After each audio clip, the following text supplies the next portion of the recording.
சசிகலாவுக்கும் கட்சிக்கும் சம்பந்தம் இல்லை, அவர் நீக்கப்பட்டு விட்டார். யார் சொல்றது? எடப்பாடி பழனிசாமி சொல்றார். இத்தனை கேள்விகள் எடப்பாடி சொன்னபோது ஒரு சராசரி அரசியல்வாதியா இருந்தா என்ன பேசியிருப்பாங்க?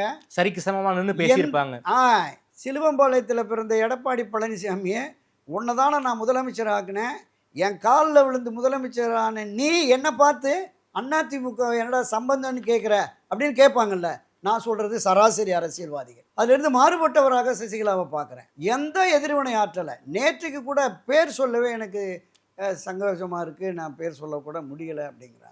இயல்பாகவே திரு சசிகலாவுடைய குணம் என்ன என்பதை அந்த கட்சியில் பயணிக்கிற எல்லோருக்குமே தெரியும். ஓஎஸ் கார்டனில் மறைந்த முன்னாள் முதலமைச்சர் செல்வி ஜெயலலிதா இருந்த காலகட்டத்தில் அவரை பார்ப்பதற்கு வருகிற IAS IPS அதிகாரிகள் முதல் கொண்டு கட்சியினுடைய அமைச்சர்கள் எல்லோருமே இவரை பார்த்துட்டு தான் போவாங்க. கட்சியின் நிர்வாகி சந்திக்க வேண்டுமென்றால் இவரை தாண்டி போகவே முடியாது. கட்சியில் 89 நாடாளுமன்ற சட்டமன்ற உறுப்பினராக கட்சியின் மாநில மாவட்ட ஒன்றிய செயலாளராக நியமிக்கப்படுகிற ஒரு 60-70% பேர் அவர்களுடைய பரிந்துரைகள் அடிப்படையில் தான் வந்திருப்பாங்க. நியமித்தது பொதுச் செயலாளராக இருக்கலாம்.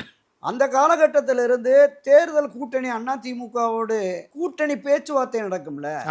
பல சுற்று பேச்சுவார்த்தைகள் நடக்கும். இந்த இறுதிப்படுத்துவதில் திருமதி சசிகலாவுடைய பங்களிப்பு தான் இருக்குது. இது நான் சொல்லலை, வைகோ சொல்லியிருக்கார், திருமா சொல்லியிருக்கார், காங்கிரஸ் தலைவர்கள் சொல்லியிருக்காங்க, உள்ளே போன எல்லோருமே சொல்லியிருக்கிறாங்க. கையெழுத்து போட மட்டும்தான் திருமதி மரியாதைக்குரிய பொதுச் செயலாளர் செல்வி ஜெயலலிதா வருவாங்க. எங்ககிட்ட கடைசி வரைக்கும் ஒரு 5 பேர் கொண்ட குழுன்னு போகும். அந்த குழு பேசி 60 கொடுங்க, 20 கொடுங்க, 30 கொடுங்க, 15 கொடுங்க, 5 கொடுங்கன்னு பேசிட்டு இறுதிப்படுத்துகிற பொழுது எத்தனை தொகுதிகள், எந்தெந்த தொகுதிகள் என்பதை இறுதிப்படுத்தும் பணியில் சசிகலா இருந்திருக்கிறார் என்பது அவர்களுக்கும் தெரியும். இன்றைக்கு இருக்கிற எடப்பாடி பழனிசாமி உட்பட பலருக்குமே தெரியும். அப்போ இவங்க என்ன நினைச்சாங்க? ஒரு உணர்ச்சி வேகத்தில் என்னை கட்சியிலிருந்து வெளியேற்றிட்டாங்க.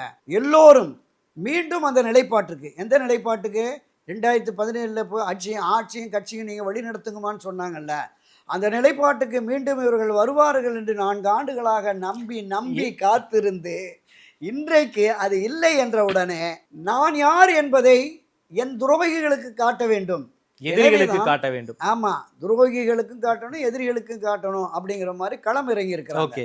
2026 தேர்தலில் நிச்சயமாக எடப்பாடி பழனிசாமி தலைமையிலான அதிமுகவுக்கு தோல்வி உறுதி. இதில் ஒரு பெரிய கேள்வி எழும். தலைவர் அம்மாவுடைய வெற்றி சின்னம்மாம் ரெட்டைலைக்கு எதிராக இவர் எப்படி களமிறங்கலாம் அப்படின்னு. ஒரு தவறான நபரிடம் ரெட்டைலை போயிடுச்சு, தவறான நபரிடம் கட்சி தலைமை போயிடுச்சுங்கிற போது அதை மீட்டெடுப்பதற்கான இன்னொரு வழியாக, இன்னொரு அணுகுமுறையாக இந்த அரசியல் இயக்கத்தை திருமதி சசிகலா தொடங்கி இருக்கிறார் என்று தான் நான் பார்க்கிறேன்.